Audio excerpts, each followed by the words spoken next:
We are still squarely in the midst of fall. We just had Halloween, and now we are looking forward to Thanksgiving here in America. Pumpkin is still king.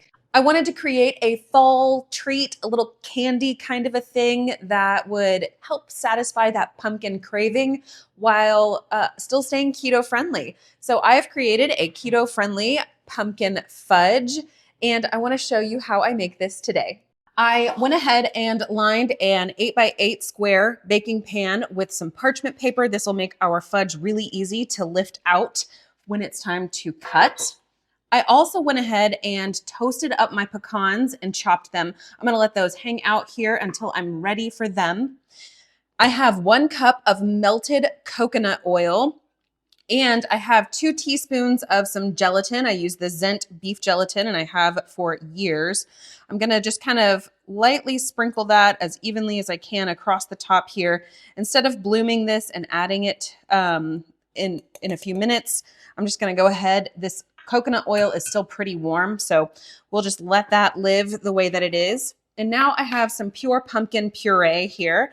I'm going to take 1 cup of this, get a clean spoon here, and add this to my coconut oil. You want to be sure that you're getting pure pumpkin puree, not pumpkin pie filling. I'm sure you hear people say that very frequently when it comes to baking in a low-carb keto-friendly way, and there's a reason. The pumpkin pie filling has lots of stuff in it we don't want. Okay, I'm going to add this in. Now, this is cold from the fridge, so we might have a little bit of a struggle here, but the immersion blender will make all things good to go. I also have 2 servings of whey protein isolate. I use the Isopure brand whenever I want unflavored pure whey isolate. I've been using this for 8.5, almost 9 years as well. I have 1/2 cup of allulose. The Micro Ingredients brand has served me well for quite some time. I also have 1 tablespoon of pumpkin pie spice and then a 1/2 teaspoon of Redmond real salt. It's very handy having my sink right here. And then I'm going to add some vanilla extract. Let's do a 1/2 teaspoon of that. And then I'm going to add in some monk fruit sweetener. This is pure liquid monk fruit. It's extremely sweet, and the allulose is only about 70% as sweet as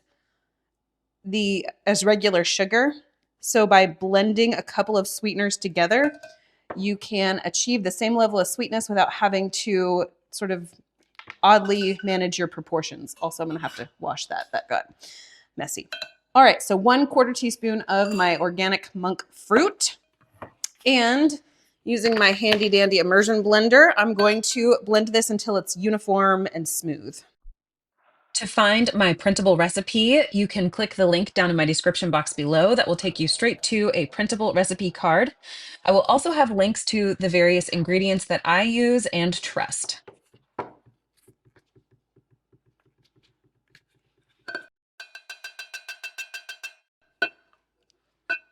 Taste test time. See if the sweetness levels are good. I like that a lot. We'll set you to the side. Should probably put the cap on that so that I don't wind up knocking it over because I have a bit of a clumsy streak. Okay, I'm now going to just pour my pumpkin batter, my fudge batter, into my prepared pan. If you'd prefer it to be a thicker fudge, more of a cube experience than more of a flat kind of a fudge, feel free to use a smaller pan. Fortunately, it's kind of runny enough to where I can sort of let it use gravity to spread around. And now I'm going to take my chopped toasted pecans and just kind of try to sprinkle those evenly across my surface.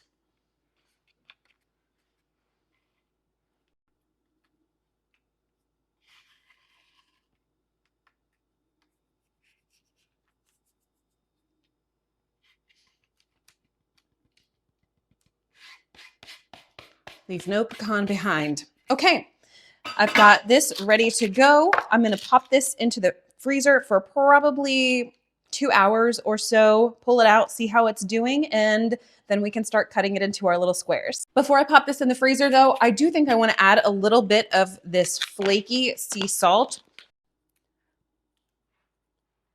I'm just going to kind of lightly scatter that across the surface. I think that'll add some nice crunch, as well as adding a bit of that salty flavor to balance the sweetness. Obviously, the salt in the mixture will help to balance the sweetness as well, but sometimes it's nice to have some different texture. Okay, now I'm going to the freezer. I used the Isopure brand of whey protein isolate in the unflavored version here. You can get that even at Walmart.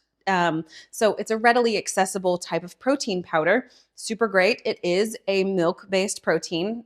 So if you are needing to avoid dairy, I would recommend trying a beef protein isolate or maybe an egg protein to see how those turn out. I have not tried it, so I cannot vouch for them.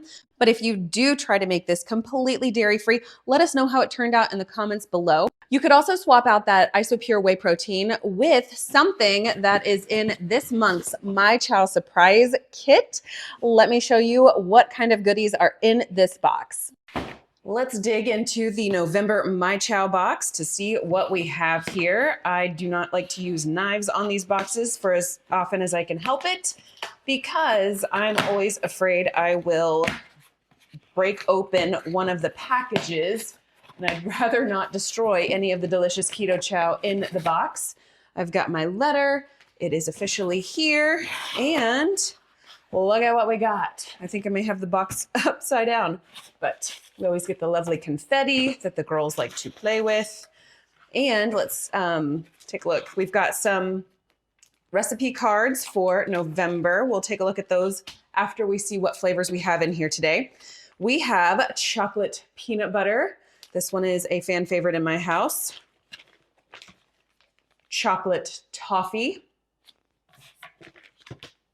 Raspberry cheesecake. Ooh, a savory chicken. Pumpkin spice caramel. This is a limited flavor, so if you want some of this, you better get after it. And oh, look, we get two. That's brilliant. Caramel macchiato. Oh, another limited flavor, banana bread. Gingerbread, seasonal flavor right there. And it looks like this month, the big bag of Keto Chow is Snickerdoodle. So I've pulled my recipe cards out of the sleeve for November. Let's see what we have. We have Tuscan Chicken by Carrie Brown. This one will take the savory chicken soup and chicken thighs. Delicious. Love chicken thighs. It says skin on boneless chicken thighs, but I'm positive if you only had skinless, boneless chicken thighs, that would work as well. That looks quite tasty. We have raspberry cheesecake red velvet cupcakes by Chef Taffy. Those also look fantastic. I love red velvet, but red velvet technically is chocolate. I wonder how they accommodate that. Raspberry cheesecake Keto Chow. Oh, there we go. There is some cocoa powder in here. Perfect. They do call for red food color, but honestly, that's an unnecessary thing. Yes, if you want it to be, vibrant red, you could do that. You can find some alternative natural food colorings if you'd like, but I would probably leave that out personally. And then also for the frosting, it takes some raspberry cheesecake Keto Chow. So you get how many? 12 cupcakes. Looks delicious. Oh, seasonal favorite, gingerbread cookies. And these are also by Chef Taffy. They look precious. Love a good gingerbread cookie. This one takes gingerbread Keto Chow, 2 servings of that, or you could use pumpkin spiced caramel Keto Chow if you have that on hand. They do recommend some brown food coloring, but here she says it is optional. All food coloring is optional in my opinion. We have ginger cake with a chantilly cream by Chef Taffy. Obviously, this will also use, no, it's ginger cake, but she has it using Snickerdoodle. So 2 servings of Snickerdoodle. Here we go. A whole tablespoon of ground ginger is where we get that flavor from. I wonder if you also could use the, I'm sure you could. You could probably use snickerdoodle in these gingerbread cookies and add ginger to it. Or, oh, this might be delicious with the banana bread flavor as well. Okay, but ginger cake with cream, chantilly cream, and then peanut butter and jelly thumbprint cookies. These are adorable. This would be so fun to make for like a cookie exchange. 15 cookies. What do we take? What do we take? 2 servings of chocolate peanut butter keto chow. That looks quite delicious. Chocolate peanut butter is one of my kids' favorites. She loves to make waffles with the chocolate peanut butter and turn them into PB&J waffles. So yeah, those look nice and simple too. So there we have the recipes for November. So the pumpkin spice caramel would make a fantastic swap for the whey protein I used. I would use 2 packets of this, reduce the amount of allulose by half, so about 1/4 cup of allulose, and I would eliminate the liquid monk fruit altogether.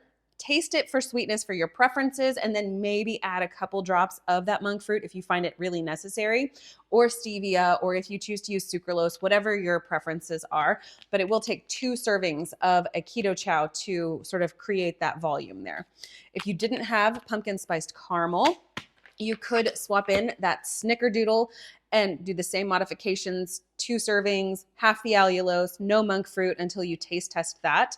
I would add maybe some nutmeg to this. What other seasonings do they have? Or they have cinnamon in here. So I would add a little bit of nutmeg, a little bit of ginger, maybe some allspice if you have that on hand. Or you could use gingerbread as well. Same situation. I don't know if this does have allspice and ginger and cinnamon. So you might only need a little sprinkle of nutmeg to kind of complete that flavor profile. But the Keto Chow would make a fantastic swap if you have those on hand or you have them coming. Just a couple things about the My Chow kit. It is a subscription where you can set it up for every month, every other month, pause when you need to, pick it back up when you want to, all kinds of things. And it allows you to save some money on your Keto Chow, which who doesn't enjoy saving money these days? You can choose your own adventure where you select all the different things that you want in your subscription, and they give that to you exactly. If you choose the surprise kit, they curate the box for you each month, and they give you those cool recipe cards, which I always enjoy sifting through. My kids love them too. So if you want to check out the My Chow kit, there's a link down below. It's an affiliate link that saves you money while giving me a tiny bit of commission. So if you choose to use my link, I really appreciate it. I'm going to make this into probably 6 by 6 on my squares. So I like to cut right down the center first and then divide each half into thirds. I'm not looking for precise measurements. I'm just looking for something that's roughly similar. It's kind of a challenge to calculate the macros on a recipe like this. If you plug in all of your ingredients into a recipe builder that does allow you to do that. I think maybe MyFitnessPal lets you do that. I'm sure Chronometer does something similar. You can plug in all of your specific ingredients and then find out what your serving size is and take it from there. Pumpkin is a slightly higher carb squash or gourd, so you do want to be mindful of that. But 1 full cup separated into 36 roughly equal pieces means it's not super significant for me. But I officially have 36 squares of fudge. I'm going to plate those up and then we'll taste test. Here is my pumpkin fudge. It smells amazing. It looks amazing. And I am ready to taste test. It is still a little bit soft on the very bottom, so I'm sure a little extra time in the fridge or freezer would help to continue setting that. I'm just too impatient to wait. We've got to try it.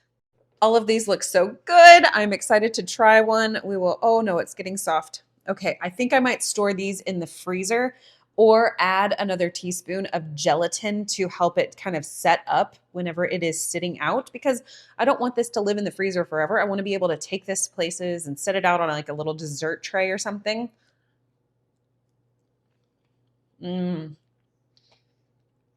pumpkin pie, fudge format. I love this flaky salt on the top, and the toasted pecans are fantastic. Yes, that's amazing. I don't think I can stop with just one. I'm not a huge pumpkin person. Like, I like it, but it's not the most important flavor profile for me in the fall season. But that's stinking delicious. I can't wait for you to try this and let me know your thoughts in my comment section below.